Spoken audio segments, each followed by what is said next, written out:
Teacher और student की love story. यह एक 40 साल की लड़की और 16 साल के लड़के की एक रियल कहानी है जिसे पढ़कर आप सन्न रह जाएंगे। लड़की का नाम था मनीषा जोशी, जो अहमदाबाद के एक अपार्टमेंट में रहती थी। वो अपने ही अपार्टमेंट के एक 16 साल के लड़के को ट्यूशन पढ़ाती थी। मनीषा बहुत हंसमुख स्वभाव की थी और सभी से हंस हंस कर बात करती थी।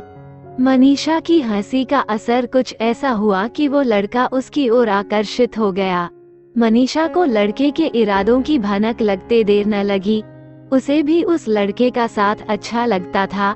मनीषा ने न तो अपनी उम्र का ख्याल रखा और न ही सामाजिक मर्यादाओं का, और इसका परिणाम ये हुआ कि जल्द ही उनके मन की बात जुबां पर आ गई और देखते ही देखते उनके बीच शारीरिक संबंध स्थापित हो गए। जब दोनों लोगों के बीच नजदीकियां हद से ज्यादा बढ़ी तो लड़के के घर वालों को इसका शक हुआ।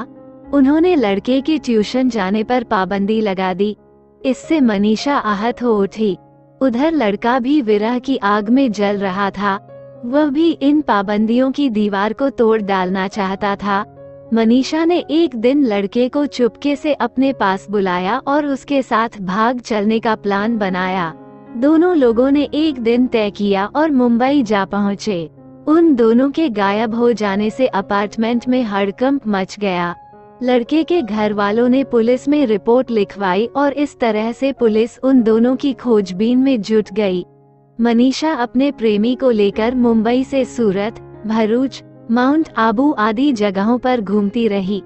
उसे इस बात का अंदाजा था कि पुलिस वाले उसे खोज रहे होंगे, इसलिए वो होटल में न रुककर धर्मशालाओं में शरण लेती थी और लड़के को अपना बेटा बताती थी। 10 दिनों तक मनीषा अपने प्रेमी के साथ इधर उधर फिरती रही, लेकिन जल्दी ही उसकी जमा पूंजी समाप्त हो गई। उसके जेवर भी बिक गए।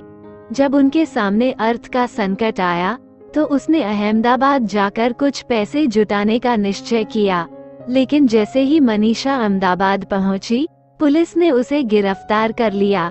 पुलिस के उसे एक नाबालिग स्टूडेंट को भगाने और उसके साथ शारीरिक संबंध बनाने के आरोप में जेल भेज दिया, और इस तरह मनीषा की प्रेम कहानी का द एंड हो गया। मनीषा अब जेल में अपने दिन गुजार रही है और पछता रही है कि क्यों आखिर उसने एक नाबालिग के साथ प्रेम की पींगे बढ़ाई, जिसमें उसकी जमा पूंजी भी चली गई और साथ ही हुई जगह साई। पर कहावत है कि अब पछताए होत क्या, जब चिड़िया चुग गई खेत।